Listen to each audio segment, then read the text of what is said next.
The rain intensified, a relentless downpour that felt like it would never end. John watched from the tractor as the first raindrops splattered against the dusty ground, mixing with the dirt and mud. His heart sank. He had no choice but to keep working, but the ground was starting to soften, and he could feel the shift in the soil beneath the tractor's tires. The thought of the ground becoming too wet for planting haunted him. If the rain didn't stop soon, the fields would be ruined. The new seeds wouldn't take, and the crops they'd fought so hard to protect would be lost. Chapter 1. The ordinary day that changed everything. The first light of dawn painted the sky in hues of orange and pink as John stretched his tired limbs and stepped out onto the porch. The cool morning air carried the fresh scent of damp earth, mixed with the distant sounds of animals stirring in their pens. It was a familiar start to the day, one he had repeated for decades. But today, he had no idea that everything was about to change. John adjusted his cap, gave a slight nod to the rising sun, and made his way toward the barn. His old tractor stood there, covered in a fine layer of dust and streaked with traces of dried mud. It was an aging machine, a relic from another era, but it had served him faithfully through countless seasons. He climbed into the seat, turned the key, and after a few grumbles and a puff of black smoke, the engine roared to life. The fields stretched before him, lush and green, but the weeds had started creeping in. There was no time to waste. With a determined grip on the steering wheel, he drove the tractor toward the farthest edge of the field, his thoughts already consumed by the day's work ahead. Too many eggs. Meanwhile, in the chicken coop, Emma had her own morning routine. She hummed softly as she stepped into the wooden structure, the familiar clucking of hens greeting her like an old song. The warm, golden light filtered through the cracks in the walls, casting long shadows over the rows of nesting boxes. She reached for her basket and began gathering the eggs, her fingers moving deftly over the smooth, warm shells. But as she worked, a frown crept onto her face. The eggs kept coming, more than she had ever seen in one morning. She moved to the next box and found it nearly overflowing. The chickens had been busy. "John won't believe this," she murmured, shaking her head in amusement. But then, a hint of worry settled in. What were they going to do with so many eggs? She carefully placed the last few into her basket, which was now dangerously full, and carried it toward the house. Maybe she could trade some with the neighbors, or perhaps bake something special. One thing was certain. They couldn't let them go to waste. A screech and a cloud of smoke. Back in the field, John had found his rhythm. The hum of the engine, the steady movement of the wheels through the soil. It was all part of the dance he had learned long ago. But then, without warning, a sharp, grating screech shattered the morning calm. The tractor lurched violently before coming to a complete stop. John barely had time to react before a thick cloud of dark smoke billowed from beneath the hood. The acrid smell of burning oil filled his nostrils as he quickly turned off the ignition and jumped down from the seat. His heart pounded as he approached the front of the tractor, coughing against the smoke. He waved his hand to clear the air and bent down to inspect the damage. The sight that greeted him made his stomach drop. A mess of twisted metal and leaking fluid told him one thing. This was bad. Real bad. A serious problem. John let out a slow breath, rubbing his forehead. He had seen plenty of breakdowns before, but something told him this one wasn't going to be a quick fix. He crouched down, running his fingers along the cracked metal, searching for the source of the failure. It didn't take long to find it. The transmission casing had split, and one of the gears looked completely mangled. This wasn't just a minor repair. This was a disaster. He pushed himself to his feet and stared at the tractor, his mind racing. Without it, there was no way to prepare the fields in time. And without the fields, there would be no harvest. He wiped his hands on his jeans and sighed. "I'll figure it out," he muttered to himself. He always did. Dinner and difficult decisions. That evening, the kitchen was filled with the comforting aroma of roasted vegetables and freshly baked bread. Emma had done her best to create a warm, welcoming atmosphere, but the worry in her eyes was unmistakable. She had seen the look on John's face when he came back from the fields, and she knew something was wrong. She placed a steaming plate in front of him and sat down across the table, watching as he picked at his food. "All right," she finally said, folding her hands. "Out with it. What happened?" John let out a weary sigh, setting his fork down. "The tractor's broken, Em. And it's not just a belt or a spark plug this time. It's the transmission." She frowned. "Can you fix it?" He hesitated. "I don't know. I need a part that isn't easy to find. Maybe not even available anymore." Emma absorbed this in silence, then glanced at the basket of eggs on the counter. She had her own problems to deal with, but right now the tractor was a much bigger concern. "What happens if we can't fix it?" she asked softly. John exhaled slowly. "Then we lose the crops." The words hung in the air, heavy and full of meaning. Neither of them wanted to imagine what that would mean for their farm, their home, their life. Emma reached across the table and squeezed his hand. "We'll find a way," she said, her voice firm. "We always do." John looked at her, his eyes filled with both exhaustion and gratitude. If anyone could keep him from sinking into despair, it was Emma. Outside, the crickets began their nightly song, the stars blinking to life above the quiet countryside. The farm, their farm, still stood strong around them. But for how much longer? Neither of them had an answer, and as the night deepened, uncertainty settled over them like a heavy blanket. Chapter 2. First attempts to fix the tractor. The sun had barely risen when John was already back in the field, standing over the silent, lifeless tractor. The morning air was crisp, carrying the scent of damp soil and freshly cut grass. But he had no time to enjoy the quiet beauty of the farm. His hands rested on his hips as he stared at the old machine, his mind running through every possible scenario.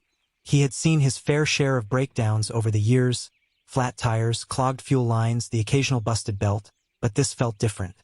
The deep grinding noise, the way the tractor had suddenly seized up, the thick smoke billowing from the engine. It wasn't a simple fix.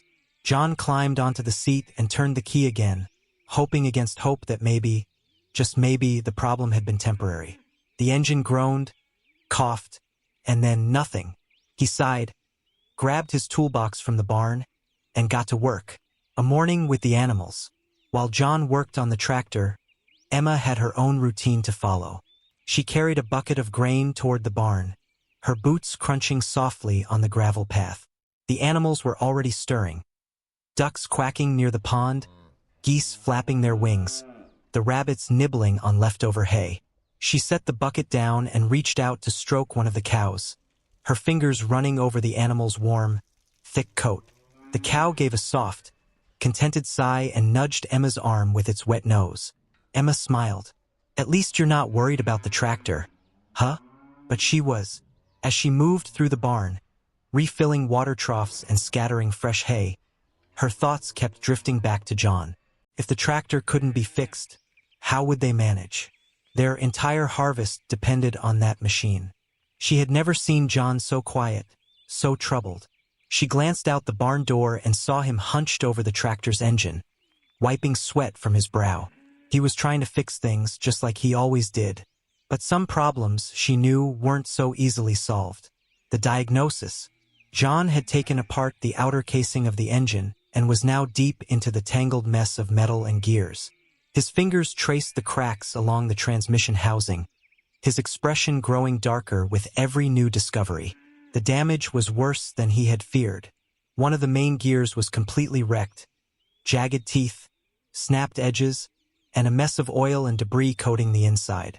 Even if he managed to clean it up, the tractor wouldn't run without a replacement part. He wiped his hands on an old rag and leaned back, exhaling slowly. This was bad. Really bad. No spare parts. By the time Emma came back from feeding the animals, John was already on the phone with the nearest repair shop. He had hoped, prayed, that they might have an old spare part lying around, something he could use to patch up the tractor. But as he listened to the mechanic on the other end of the line, his face hardened. "No, I understand," he said after a long pause. "If they don't make M anymore, they don't make M." He hung up and ran a hand through his thinning hair. Emma didn't need to ask what the answer had been. She could see it in his slumped shoulders, the way he kept clenching and unclenching his jaw. "No luck?" she asked gently. John shook his head. "They stopped making these parts years ago. Said I might find one at a junkyard. But even that's a long shot." Emma sat down beside him on the porch steps, the warmth of the evening sun on their backs. "So what do we do?" she asked. John stared out at the fields. The crops were growing, but not for long if he couldn't till the rest of the land. "I don't know yet," he admitted. They sat in silence, the weight of uncertainty settling between them. The world around them was peaceful, birds singing in the trees, the distant sounds of geese honking by the pond. But inside their heads, the storm was only just beginning. Chapter 3. The Chicken Coop Flood. The morning sun had barely crept over the horizon when Emma stepped outside, the cool dampness of the grass tickling her ankles through her worn-out boots. She wrapped her shawl tighter around her shoulders, still shaking off the last remnants of sleep. The farm was waking up. Cows lowed softly in the barn, ducks splashed in the pond, and somewhere in the distance, John was probably already frowning at the tractor. But today, her attention was on the chicken coop. As she unlatched the wooden door, a strange, restless energy met her. The usual morning clucking was louder, higher-pitched, almost frantic. She stepped inside, her breath catching in her throat. The floor was moving. For a split second, Emma thought she was imagining things. But no, there they were. Tiny, yellow, feather-fluffed bodies covering every inch of the coop. 100, no, maybe more brand-new baby chicks, hopping, stumbling, and cheeping at the top of their tiny lungs. Her jaw dropped. Oh no, a sea of chicks.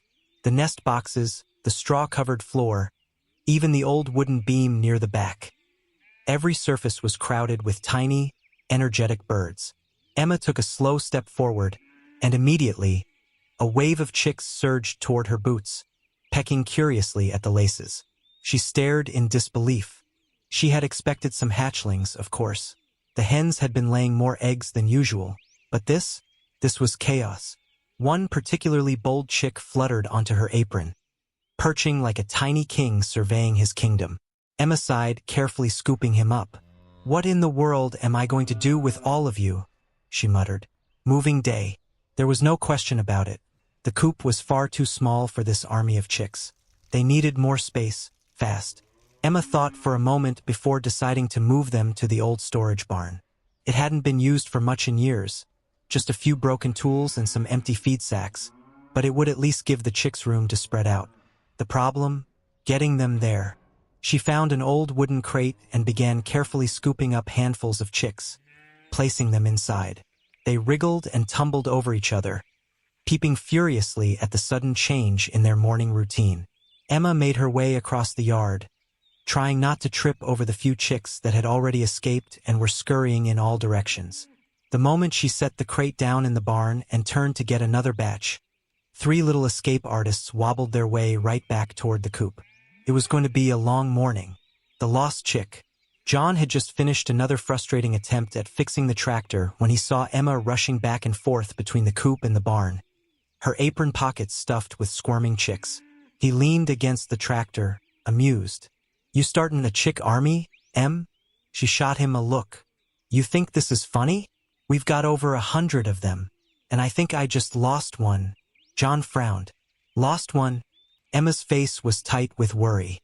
"I had counted as I moved them, but now I'm short one. I don't know if it wandered off or if..." She glanced around, her expression darkening.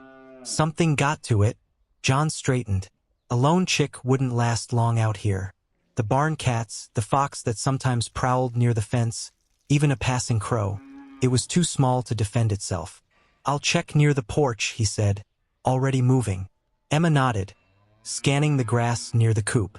They searched under the feed barrels, inside the barn, even near the pond where the ducks eyed them suspiciously. Nothing. Then, just as Emma was starting to panic, she heard a tiny, faint peep. She turned toward the old wooden wheelbarrow near the fence. She hurried over, heart pounding, and peered inside. There, nestled in a pile of hay, was the missing chick, fast asleep. Relief washed over her. Gently, She scooped up the tiny creature, cradling it in her hands. "You gave me a heart attack, little one," she whispered. A growing problem. With all the chicks finally safe in the barn, Emma and John sat on the porch steps, catching their breath. The sun had climbed higher now, warming the earth, but Emma still felt a chill of unease. "I don't know what we're going to do with them," she admitted. "We can't keep them all." John nodded. "Too many mouths to feed. But we'll figure it out."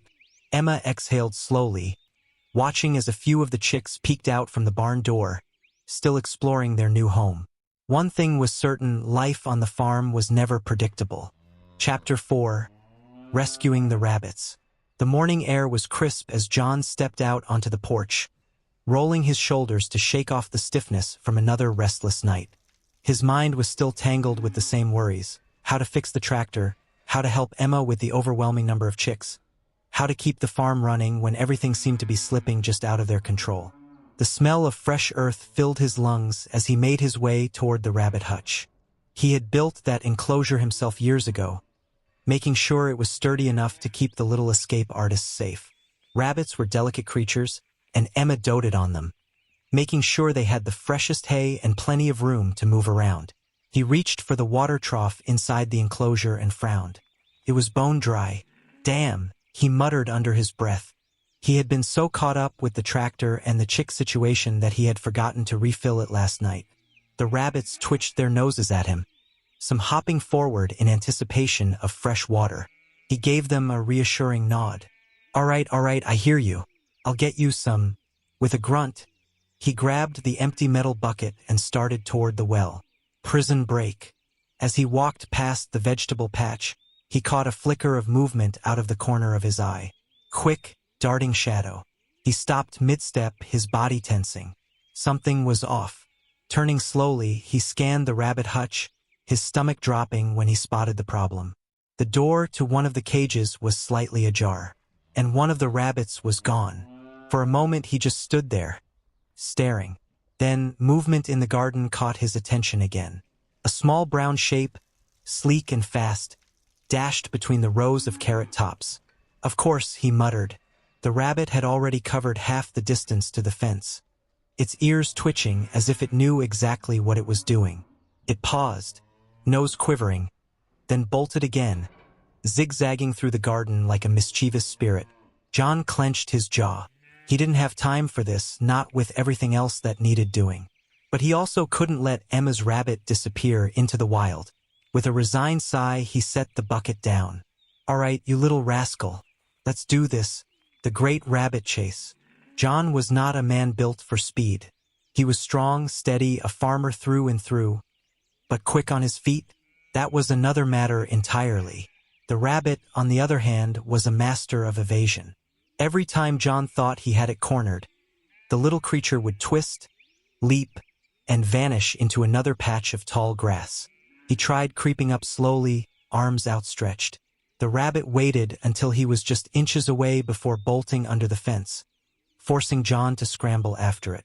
He tried using a wooden crate to block its path, but the rabbit simply squeezed through a gap and kept running.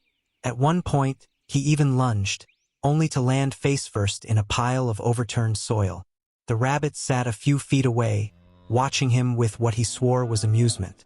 Spitting out a bit of dirt, John rolled onto his back and let out a groan.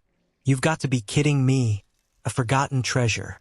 As he pushed himself up, brushing dust off his shirt, his hand landed on something hard beneath the soil. Frowning, he sat back on his heels and dug around the object, fingers curling around the rough edges of an old wooden box. It was wedged deep into the ground, half buried and forgotten. Curiosity momentarily overtook frustration as he pulled it free and wiped off the thick layer of dirt. It was one of his old tool crates, one he hadn't seen in years. His heartbeat quickened. He unlatched the rusted hinges and lifted the lid. Inside, tangled among old bolts, gears, and bits of scrap metal, something caught his eye, a familiar shape. He sucked in a breath. Couldn't be. Reaching in, he pulled out a long, heavy piece of metal, running his thumb over the rusted surface. It was part of a transmission system, old but sturdy, nearly identical to the broken piece in his tractor. He stared at it, his mind racing. Could this work? Could he modify it, make it fit? Hope, fragile but real, stirred in his chest for the first time in days. A lucky catch and a new plan. A rustling noise snapped him back to the present. The rabbit. It had stopped a few feet away, distracted by a small pile of carrot tops Emma had left near the garden. Moving as silently as he could, John set the metal piece aside and reached forward. This time, the rabbit was too focused on its meal to notice until it was too late. In one swift motion, he scooped the small creature up, holding it firmly but gently against his chest. "Gotcha," he murmured. The rabbit kicked its hind legs for a moment before settling, its tiny heart racing against his palm. John let out a breath, shaking his head with a mix of relief and exhaustion. Well, at least one thing's gone right today. With the rabbit safely tucked under his arm and the old transmission piece held tightly in his free hand, he made his way back toward the barn. For the first time in what felt like forever, he allowed himself to believe just a little that they might actually get through this. Chapter 5. A desperate attempt at repair. John sat hunched over the old wooden workbench in the dim light of the barn, the air thick with the scent of oil and dust. The metal parts he had salvaged from the buried crate were spread out before him, some rusted, some bent, but all carrying the weight of possibility. He ran a hand over his stubbled chin, deep in thought. Could any of these pieces actually work? The tractor was old, too old to find proper replacement parts, but maybe, just maybe, he could modify one of these. The broken gear from the tractor's transmission sat beside the salvaged piece he had found. He picked them up, comparing them carefully. They were similar in size, though the old one was more worn, its edges dulled by years of use. He let out a long breath and reached for his tools. It wasn't ideal, but it was the only chance he had. Emma's worries. Inside the house, Emma stirred a pot of thick vegetable stew, the wooden spoon scraping softly against the bottom of the pot. The smell of simmering onions and fresh herbs filled the kitchen, but she barely noticed. Her mind was elsewhere. Through the kitchen window, she could just make out the faint glow of the barn's lantern. John had been out there for hours, tinkering, muttering, his frustration palpable even from a distance. She sighed, glancing at the basket of freshly baked bread on the table. She wanted to believe he would find a way, that somehow he'd fix the tractor and they'd make it through the season. But deep down, she was scared. Without the tractor, their crops wouldn't get harvested in time. If they couldn't sell enough produce, how would they afford to keep feeding all the animals? And now, with the explosion of baby chicks, their feed supply was already stretched thin. She set the spoon down and rubbed her temples. John wouldn't say it out loud, but she knew he was just as worried, maybe even more. A sudden disturbance. A sharp, urgent moo shattered her thoughts. Emma's head snapped up. That wasn't just a normal call from the cows. It was deeper, more strained. Something was wrong. She rushed to the back door, her heart pounding. Another loud, distressed bellow echoed through the night, this time joined by the restless shuffling of hooves. John must have heard it too, because before she could even step outside, the barn doors slammed open and he came running, his boots kicking up dirt. "Something's wrong with Daisy," he called over his shoulder. Emma felt her stomach twist. Daisy, their oldest cow, was due to give birth any day now. Without a second thought, she followed John to the barn. A life or death moment. Inside the barn, the air was thick with the scent of hay and warm animal breath. Daisy stood in the corner of her stall, shifting uneasily from foot to foot, her sides heaving with labored breaths. John was already inside with her, murmuring softly as he ran his hands over her belly. Her muscles were tense, her eyes wide with distress. Emma clutched the wooden railing, her nails digging into the rough surface. "Is she?" "She's in labor," John confirmed, his voice tight. "But something's not right." Emma's heart pounded. They had seen dozens of calvings over the years, but this felt different. John pressed his ear against Daisy's side, listening. A frown deepened on his face. "The calf isn't positioned right," he muttered. "It's turned wrong." Emma's breath hitched. She knew what that meant. If the calf didn't come out properly, both it and Daisy could be in danger. John didn't hesitate. He rolled up his sleeves, his hands already moving with steady determination. I need to turn it, Emma nodded, stepping closer, ready to help. Everything else forgotten. The tractor, the crops, the financial worries, none of it mattered now. Not when a life was at stake. John worked carefully, his fingers guiding the unborn calf into the right position while Daisy let out deep, pained breaths. Emma whispered soothing words, stroking the cow's side, trying to keep her calm. Minutes stretched into what felt like hours. The lantern flickered, casting long shadows along the wooden walls. And then, finally, Daisy gave one last powerful push. The tiny, wet, trembling calf slipped into the straw. For a heartbeat, the world stood still. Then a sharp, small gasp. The calf twitched, then let out a weak, wobbly bleat. Emma let out a choked breath, her hands flying to her mouth. John exhaled shakily, his shoulders sagging with relief. He gently wiped the newborn calf with a rag, his hands surprisingly gentle for a man who had spent his life working the land. Daisy let out a deep, exhausted sigh and bent down to nuzzle her baby. Emma blinked away tears. You did it, she whispered. John sat back on his heels, watching the calf with tired but satisfied eyes. We did it, he corrected. For the first time that day, Emma felt a small spark of hope. Maybe, just maybe, they'd get through this after all. Chapter 6. New life and a new problem. The barn smelled of fresh hay, warm animal breath, and the lingering scent of the storm that had passed the night before. The air was still heavy with moisture, but inside, there was a different kind of warmth, a quiet, fragile moment of joy. John knelt beside the newborn calf, running a gentle, calloused hand over its damp, trembling body. The little thing was still unsteady, its spindly legs shaking as it tried to get a sense of the world it had just entered. Daisy, exhausted but content, nudged her baby with her broad, wet nose, lowing softly.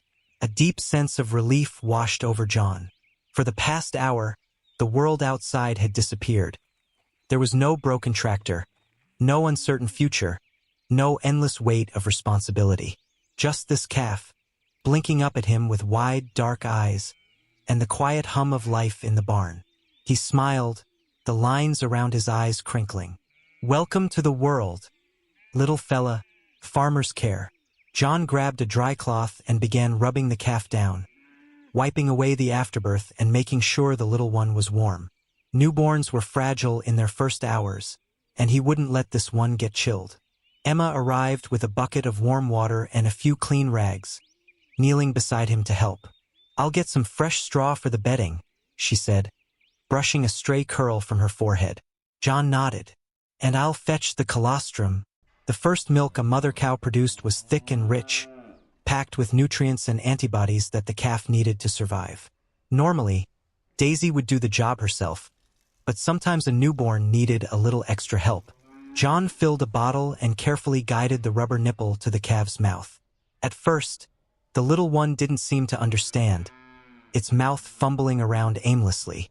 But after a few more tries, it latched on, suckling greedily. There you go, John murmured, watching with satisfaction. Emma leaned against the stall, arms folded. You're good with them. He glanced up at her, raising an eyebrow. Been doing this long enough. She smiled softly, but her face quickly darkened with thought.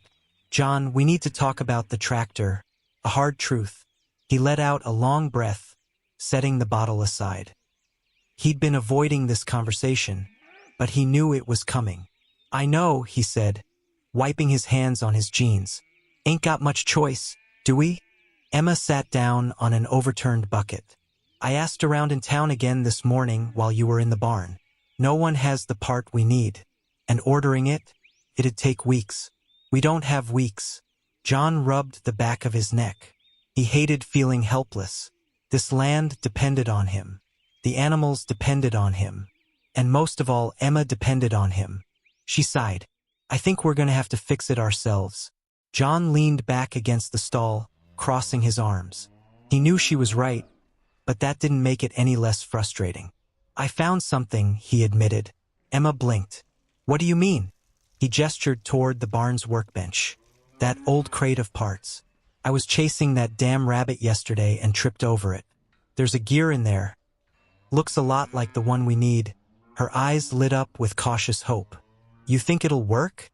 John exhaled through his nose. Only one way to find out. A risky repair. The next morning, after making sure Daisy and the calf were settled, John dragged his tools out to the tractor. The sky was overcast, promising rain later in the day, but he ignored it. There was work to be done.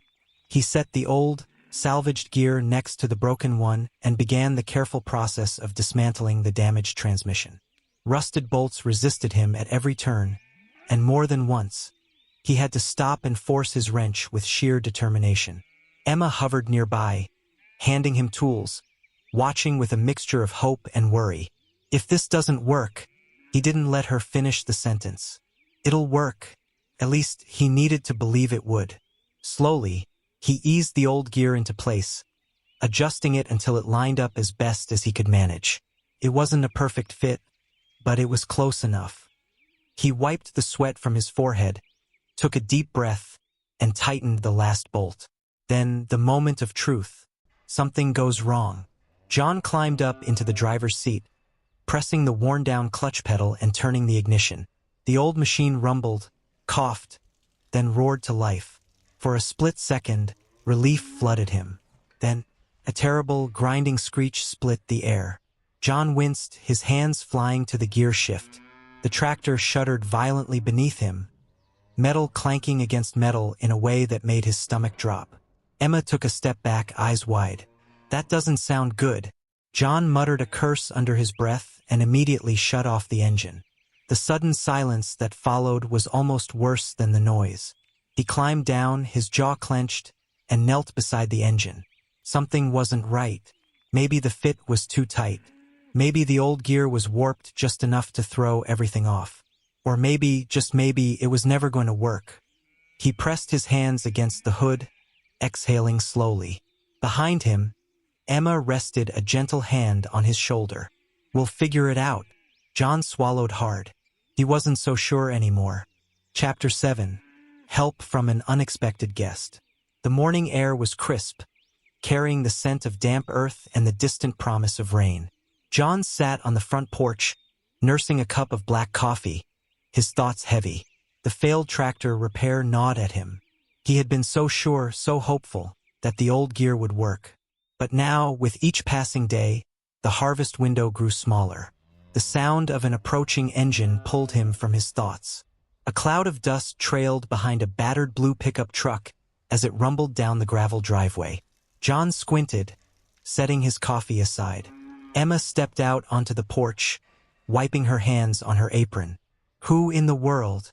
The truck screeched to a halt, and the driver's door swung open.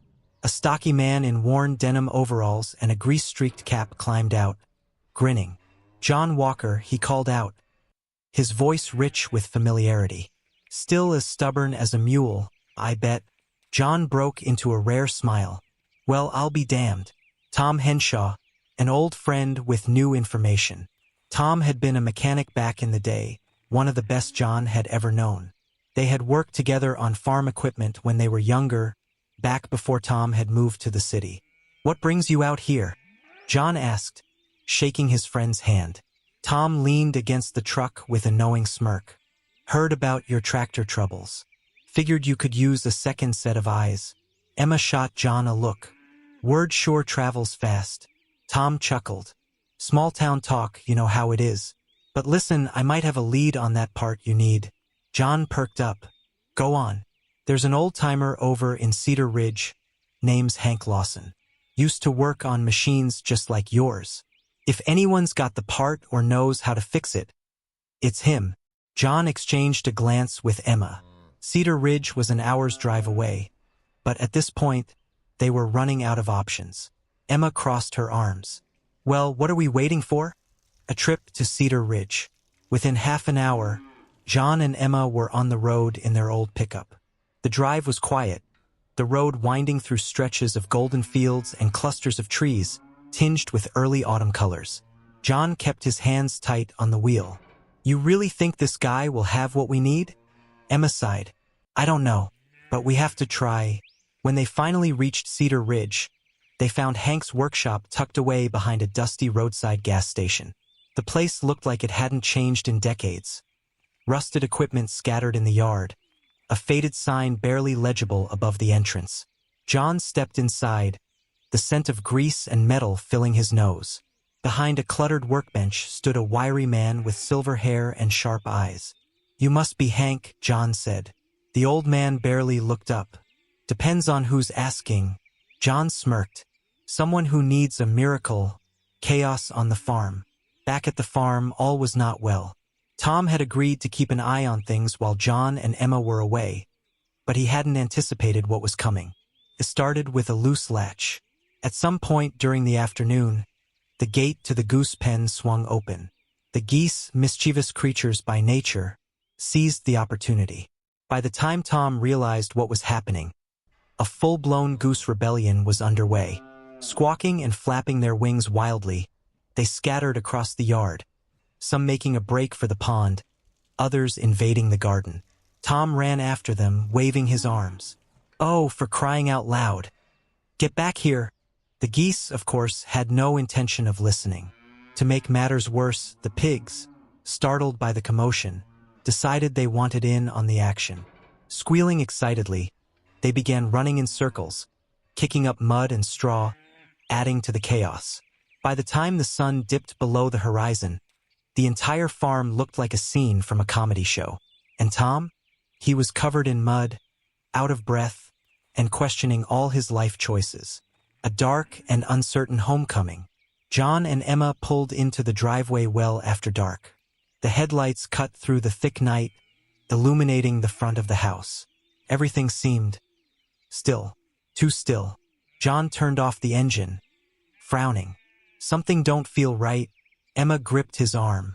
"Do you hear that?" Silence, which on a farm was never a good sign. They stepped out of the truck cautiously, their boots crunching on the gravel. Just as they reached the front porch, a low, ominous honk sounded from the shadows. Emma froze. Was that a... Before she could finish, a goose emerged from the darkness, standing proudly on the porch railing like some kind of victorious general. Behind it, a second goose waddled into view. Then another, and another. John swore under his breath. What the hell happened here?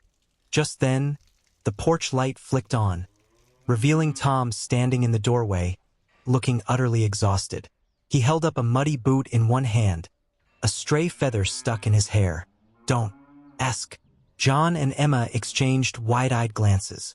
Tomorrow they'd deal with the tractor, but tonight they had a farm to reclaim. Chapter 8. The Goose Rebellion and an Unexpected Breakthrough.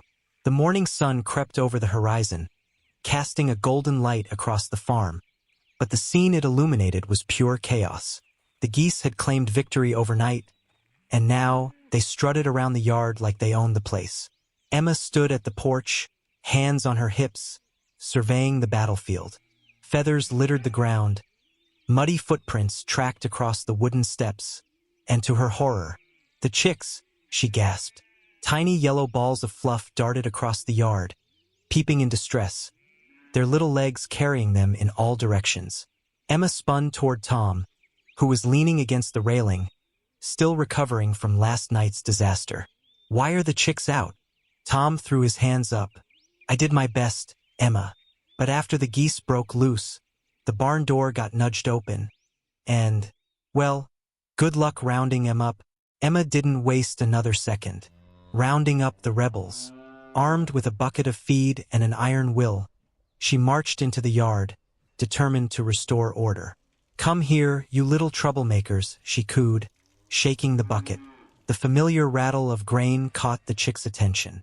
One by one, they paused, their tiny heads tilting curiously. The geese, however, were another story. They honked indignantly, some flapping their wings, others darting around as if taunting her. Emma narrowed her eyes. "Oh no, not today." With practiced skill, she moved strategically, guiding the chicks back toward the coop while simultaneously shooing the geese away from the porch. A particularly stubborn gander stood its ground, staring her down with beady defiance. Emma squared her shoulders. I have fed you since you were an egg. You are not going to win this fight. With one final stomp of her boot, the goose relented, waddling off with an indignant shake of its tail. By the time the last chick was safe in the barn and the geese were herded back into their pen, Emma was out of breath, covered in feathers, and dangerously close to swearing off poultry forever. She wiped her forehead and muttered, "There has to be an easier way, a new hope." Meanwhile, John had no time for geese. He was already in the shed, rolling up his sleeves, his focus entirely on the tractor. Today was the day he could feel it. The previous day's trip to Cedar Ridge had paid off. Hank had taken one look at the broken part, disappeared into his workshop, and emerged with something that might just work. It wasn't brand new, but it was close enough. John ran his fingers over the gear, checking the fit one last time. It wasn't perfect, but it didn't have to be. It just had to work. With steady hands, he slid the part into place, tightening the bolts one by one. His breath came slow and steady, the sound of metal on metal filling the air. Emma appeared in the doorway, looking disheveled but victorious. "Geese are handled," she panted. "Now, what about this beast?" John wiped his hands on a rag, then gave her a knowing look. "Let's find out." The moment of truth. Climbing up onto the old tractor, John settled into the familiar seat, every creak of the metal bringing back decades of memories. He pressed his foot down on the worn-out clutch, fingers wrapping around the ignition key. Emma held her breath. Tom peeked in from the barn. Even the animals seemed to pause, sensing something important was about to happen. John turned the key. Silence. His heart sank. Then, a cough, a sputter, and finally, a deep, thunderous roar. The whole tractor shuddered as the engine came to life, a plume of black smoke puffing from the exhaust. John let out a triumphant laugh, gripping the steering wheel like he'd just tamed a wild horse. Emma threw her hands in the air. "It works." John patted the dashboard. "Not bad for a piece of scrap, huh?" Tom whooped from the barn. "I take full credit for inspiring this miracle." Emma laughed, the tension in her shoulders finally releasing. But as the initial excitement faded, a single question remained. She looked at John. "But will it last?" John glanced down at the engine, listening to its steady rumble. He wasn't sure, but for now it was running, and that was enough. Chapter 9. The harvest at risk. Will they make it? The morning sky was heavy with clouds, a shade of gray that promised more rain. The fields, once neatly planted, now lay overgrown and untidy. The grass had reached its peak, tall and wild, and the precious crops they'd been hoping to harvest were in danger of being swallowed up by nature's rampant growth. The urgency of the situation settled in like a weight on John's chest. He stepped outside, eyes scanning the horizon. "The fields won't wait much longer," he muttered, his voice tight with concern. Emma stood next to him, arms folded against the chill of the morning air. "You'll have to get out there today, John. We don't have time to lose." John nodded, his jaw set. "I'll make it work." Heading to the field. The sound of the tractor's engine starting was a small victory in itself. The gears clicked into place, and John shifted the old machine into gear. As the tractor roared to life, a strange sense of relief washed over him. The repairs had held, and now he had a chance. He slowly steered the tractor into the field, the tires cutting through the thick grass, the blades of the mower whirling to life behind him. The work was slow and strenuous, but at least the tractor was moving, its engine humming steadily. John's hands gripped the wheel, the strain in his muscles growing with every pass. The field was large, and the weeds seemed determined to push back. But he couldn't afford to stop now, not when the crops were at such risk. With every cut of the blade, he made progress, but it was a race against time. The clouds above seemed to darken even further, and John knew that the rain was coming, sooner rather than later. The land was already damp from the previous storms, and if the ground became too soaked, the soil wouldn't be able to support the new seedlings they had planned to plant. He pushed the tractor forward, ignoring the ache in his bones. The sound of the engine drowned out the storm clouds forming overhead, and for a brief moment, All that mattered was the rhythm of the tractor and the steady progress it was making. A clever solution. Back at the house, Emma was busy with another matter. One that she had been avoiding for weeks but couldn't put off any longer. With all the chicks hatched, there were far more than they could care for. The coop was overcrowded, and she was running out of room. The solution, she knew, lay in selling some of them. She went into the barn, where the little chicks peeped excitedly, moving from corner to corner. Their downy feathers were still soft, their tiny wings flapping in nervous anticipation. Emma carefully selected a few of the healthiest ones, some of the larger, stronger birds, and began preparing them for sale. She bundled them up in a small crate, making sure to keep them safe and calm for the journey. The local market would be a good place to find a buyer, and Emma hoped it would bring in enough money to cover some of the expenses for the farm's upkeep. As she loaded the crate into the back of the truck, her heart felt a pang of guilt. These little creatures had been born under her care, and now she was sending them away. But the farm needed the space, and they couldn't keep them all. With a heavy sigh, she drove to the market. The buyers were already waiting, and Emma found herself negotiating quickly and efficiently, not wasting any time. The deal was done faster than she expected, and by the time she returned home, a small sense of relief washed over her. The crisis with the chicks had been dealt with, at least for now. The rain threatens. As evening fell, the clouds, which had been threatening all day, finally let loose. The rain came pouring down in sheets, drenching the earth. John watched from the tractor as the first raindrops splattered against the dusty ground, mixing with the dirt and mud. His heart sank. He had no choice but to keep working, but the ground was starting to soften, and he could feel the shift in the soil beneath the tractor's tires. The thought of the ground becoming too wet for planting haunted him. If the rain didn't stop soon, the fields would be ruined.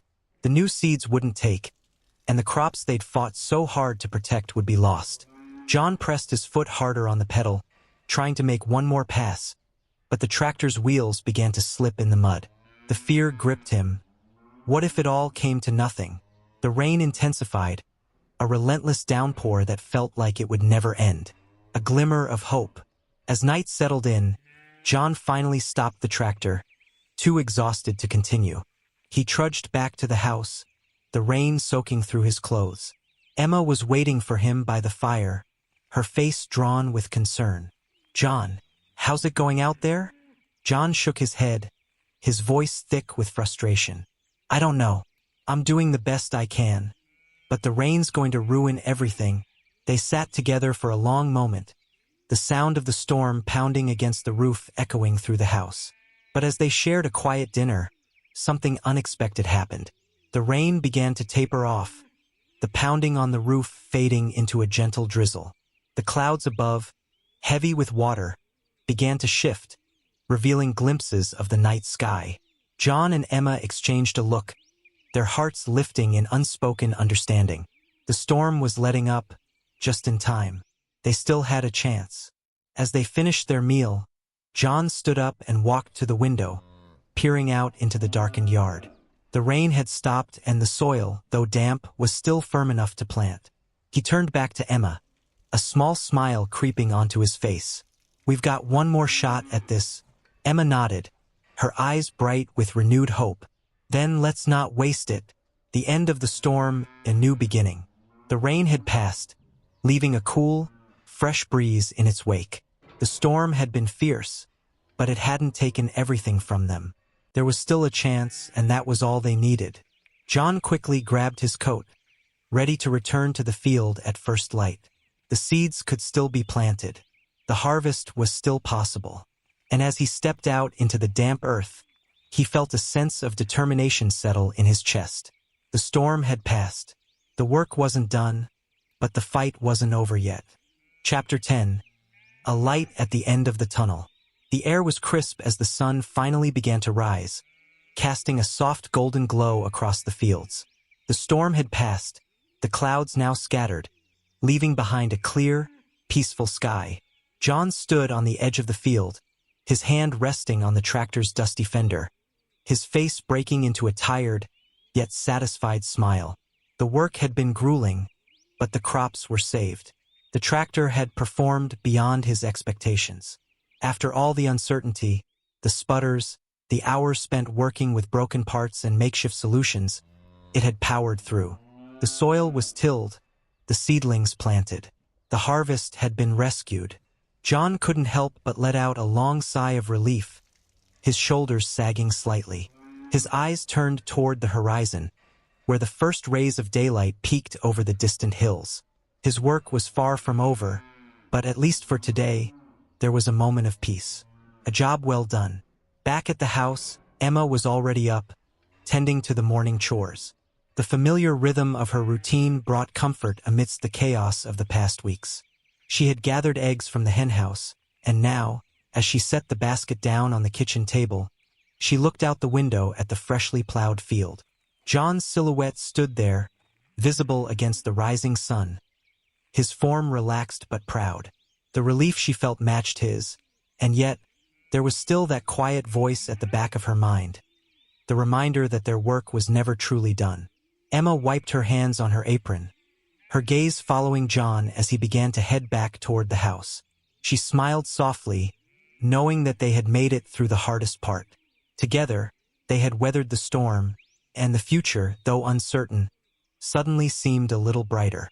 When John finally made it to the door, his face flushed from the early morning chill. He gave her a look of quiet satisfaction. "It's done," he said simply, his voice rough from exhaustion. Emma nodded. "I saw. It looks like the tractor's finally earned its keep." They shared a quiet laugh, but both knew that the farm's demands would never truly ease. The seasons would change, new challenges would come, but this moment, this victory, was theirs to savor. An unexpected surprise. Just as they were beginning to settle into a new rhythm, a familiar sound broke the calm, the rumble of an engine approaching. Emma stood by the window and saw their neighbor, Hank, pulling up the driveway in his old pickup truck. "Morning, Hank," John called as he stepped outside to greet him. Hank waved, his grinning face barely visible behind the wheel. "Morning, John. I hear the tractor's still running." John chuckled. "It's a miracle, but yes, it is." Hank parked the truck and got out, holding something in his hands wrapped in oil-stained cloth. "Well, I brought you a little something. I heard from a friend of a friend. One of the old parts dealers up in Cedar Ridge had something you might need." John's heart leapt. "You didn't?" Hank shook his head. "I sure did. Came by to check on you, and figured you might need a proper replacement, not just some patched-up fix." He handed the cloth to John, who slowly unwrapped it to reveal a brand-new part, the exact match for the one that had broken so many days ago. "Where did you find this?" John asked in awe. Hank grinned. "A little bird told me where to look. That old thing should last you for years." John's eyes sparkled with gratitude. "You're a lifesaver, Hank." The two of them stood there for a moment, letting the weight of the past few days settle around them. They had survived it all: late nights, broken tractors, the threat of lost crops. And now, with this new part, the future seemed a little more certain. Emma's quiet reflection. Later, as the day settled into quiet routine, Emma wandered out to the henhouse, her arms gently holding the basket full of eggs. She looked up to the sky, watching the clouds drift by. The beauty of the morning wasn't lost on her. She thought about everything that had happened, the struggles, the small triumphs, the moments of doubt that they had weathered together. She thought about how much work lay ahead, how their lives would always be shaped by the rhythms of the seasons, the changing of the weather, and the care of the animals. But she was ready. The farm wasn't just a place for growing crops and raising animals. It was a testament to the resilience of both the land and the people who cared for it. And while their lives might always be full of challenges, it was clear to her that they would never face them alone. She smiled softly to herself as she continued collecting eggs, thinking about the years ahead. There would always be more chores to do, more seeds to plant, more animals to care for. But as long as she and John had each other, they would face whatever came their way, one day at a time. The light at the end of the tunnel. That evening, as the sun dipped below the horizon and the last traces of light faded from the sky, John and Emma sat down to their simple dinner by the light of a single lantern. The warmth of the fire flickered in the corner, casting shadows on the walls of the small kitchen. They were exhausted, physically drained from the past weeks of hard work and sleepless nights. But there was a quiet satisfaction in the air as they ate. They had made it through, and somehow, against all odds, they had managed to pull together the pieces of their lives. John took a deep breath, his hands resting on the table as he looked at Emma. "You know, we've been through a lot, haven't we?" She nodded, meeting his gaze with a quiet smile. "I think it's safe to say we've had our fair share of challenges. But we're still here." John chuckled softly. "That's the thing about life, isn't it? No matter how hard it gets, it's the little moments, the small victories, that make it worth it." Emma reached across the table, her hand finding his. "As long as we have each other, we can face whatever comes." And in that moment, surrounded by the warmth of their home, the quiet sounds of the night, and the flickering light of the lantern, John and Emma knew that no matter how hard life got, they would always find a way to keep going. For the journey ahead was long, but they had each other, and that was all that mattered.